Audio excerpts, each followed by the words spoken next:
حساب والذين صبروا ابتغاء وجه ربهم وأقاموا الصلاة وأنفقوا مما رزقناهم سرا وعلانية ويدرؤون بالحسنة السيئة أولئك لهم عقبى الدار جنات عدن يدخلونها ومن صلح من آبائهم وأزواجهم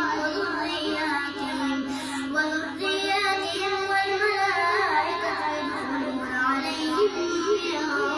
كل باب سلام عليكم بما صبرتم فنعم عقبى الدار والذين ينقضون عهد الله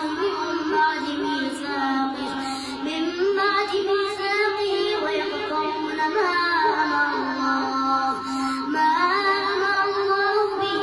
أن يوصل ويفسدون في الأرض أولئك لهم اللعنة ولهم سوء الدار الله يبسط الرزق لمن يشاء ويقدر وفرحوا بالحياة الدنيا وما الحياة الدنيا في الآخرة إلا متاع